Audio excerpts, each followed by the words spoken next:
Hyde Abbey was a medieval Benedictine monastery, but after the dissolution of the monasteries in 1538, the abbey was destroyed. Now, Hyde 900, a group set up to celebrate the abbey's history, have committed to excavating a few back gardens where the abbey is believed to have stood, to search for some vital remains. Little was known about it until 1788, when a prison was built here and one or two remains came to light. We're digging up one of the premier abbeys of England.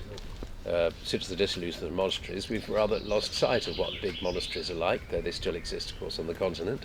It's tremendously exciting because I've studied abbeys and priories throughout England over a fairly long career, but this has always been one of the lost ones because there are so few vestiges.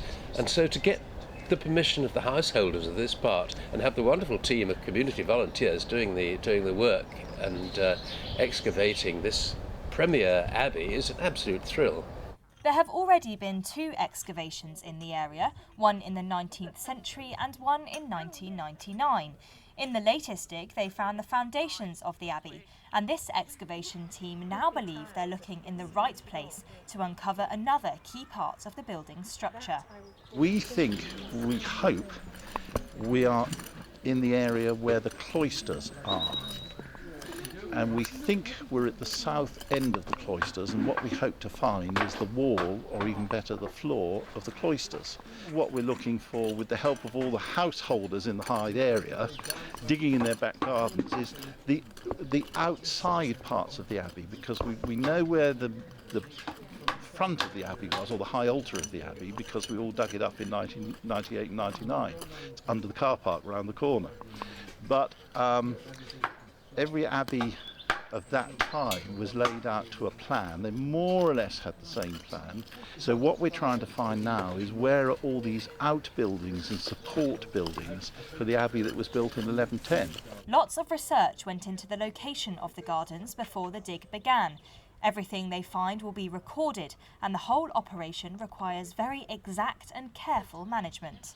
There is a methodology that we use. So first of all, we have a site, and then within that site we're digging, in this case, 5 different trenches in 2 back gardens. This is a trench down here, it's 2 metres by a metre. And that trench has a number, and it's number 5, and it's different to trench 4 and trench 3. All of these finds get recorded.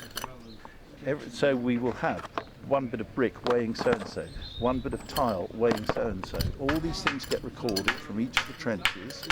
We're then able to compare those with what we found on other sites, and that will start to tell us more as we go down, because in theory the older stuff's lower down. So that will be able to tell us what was on this site. There are 120 volunteers involved in this dig, and uncovering gems from their town's history is an exciting prospect. A big find for us would be finding the remains of the walls.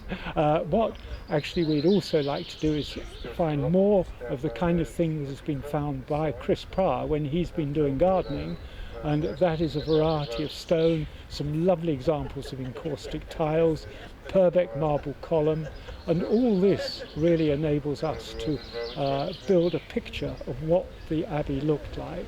This is only day 1 of the dig, and by the finish in 3 days' time, the team are hoping to uncover significant finds, and they've already had offers to dig up some more back gardens next year. Rhea Barton for That's Solent.